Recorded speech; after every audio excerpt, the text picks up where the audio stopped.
ما یک هفته بعد مزار گرفتیم، 3 روز بعد مزار گرفتی. ای های های، این لعنت خدا سر تو لافوک و پفوک شود. پر پدر تو افغان لعنت شود که به جاسوسیت، به خیانتت، به پدرنالتیت اعتراف میکنی. لعنت به تو افغان که از ترکیه، از اروپا سر مردم افغانستان تخت و تاز میکنی، میای اینجا گپ از مقاومت میزنی.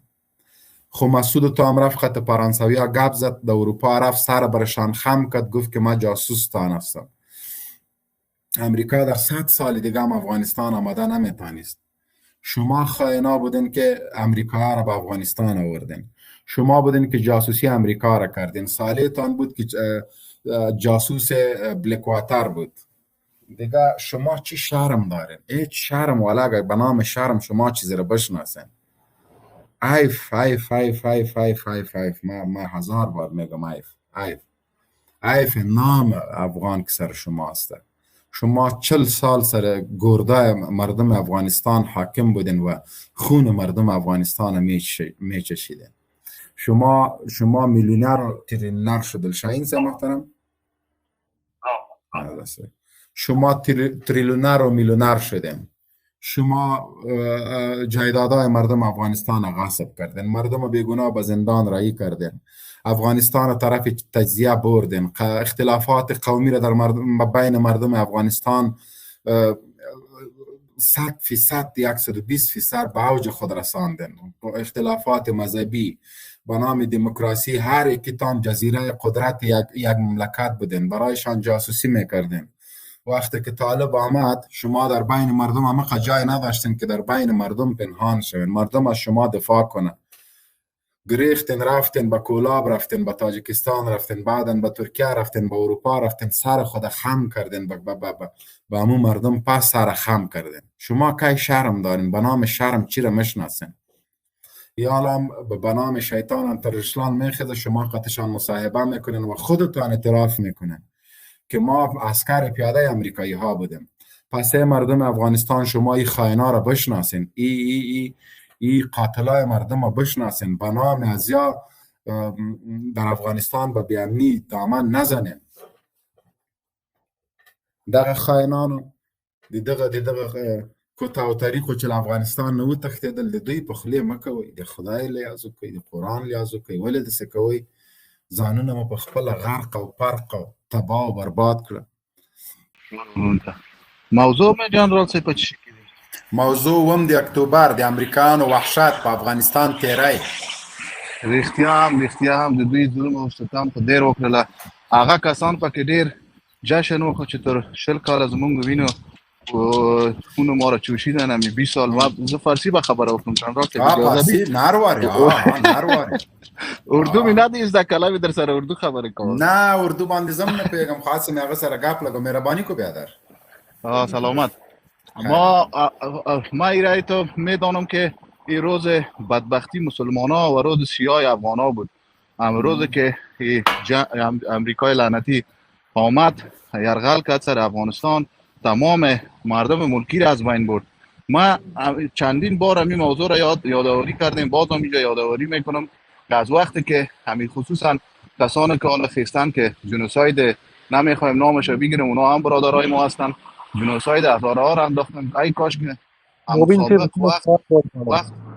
وقت سابق میخیستن که جنوساید افغان ها را میگفتن. ما هم نمیگم که پشتونا، جنوساید افغان ها. وقتی که اینا آمد در سال 2001 از بمباردمان شروع تا به هر چیزی که دست از آمد کرد، تمام انسان‌های ملکی را شهید کرد. بمباردمان که شروع کرد در اول سال 2001 در سیت کندو که بمباردمان کرد، تقریبا 41 نفر مردم ملکی را به شهادت رساند. همین رقم بعد از اوش یک ماه بعدش در نیازی هلمند که بمباردمان کرد، تمام مردم عام در اونجا یک جلسه عام مردم بود که جرگه گرفته بودند به خاطر کدام قضیه سر از اونا بمباردمان کرد که تقریبا 70-80 نفر ریسفیدا، علما و اشتکا زنا را شهید کردند. همین رقم شما شاهد هستین که کندوز همچنان چه رقم بمباردمان کرد، شاگردای مدرسه را شهید کردند. 200 نفر تا 300 نفر و کسانی که در طول 20 سال زنده و سلامت باش. اسم من طویل صاحب، یکی از برادرای افغان مسلمان هستم، در لندن زندگی میکنم. ماشاءالله. پشتیبان طالب هستم، بسیار دوستان دارم و همیشه براتون دعا میکنم خداوند همیشه در راه حق ساتان کنه، نمیشه که دفاع از دین، از ملت و از عزت ما کنه ان شاء الله. زنده باشی، خیر ببینی. خداوند شما رو زنده داشته باشه. جزاک الله. سمرانه. الو. هلو جناب محترم، السلام علیکم و رحمت الله. وعلیکم السلام. ته د استودیو لار لکه نه سره راتللی شاین سره. لا کلی ملای را څنګه کلفون را تلویږي ما. اوه. ها. جنرال صاحب مضمون امروز درباره چی بود؟ ببخشید من میاد تازه آمدم. مضمون ورته شاین صاحب لندغر. من خو معلوم است بهتر راست بودیم کل افغانستان جور است 45 دلار سرزمین است که می لندغر را چی کنیم، چی امروز کنیم، کدام تکلیف کدام تداوی نو برای شما پیدا کنیم، امور بگویید. به نظر من عفو عمومی را امیرالمؤمنین بند کنه، اینا را به جزایشان برسانه، چرا که به نظر من اینا استفاده از عفو عمومی میکنن. عفو عمومی که بند شود اینا را باید به جزایشان برسانیم، او رقم شاید اینا بند کنن، چرا که فعلا به نظر من اینا میفهمن که جزای خاص برشان داده نمیشه، او خود استفاده از این وقت میکنن. نظر شخصی مثبت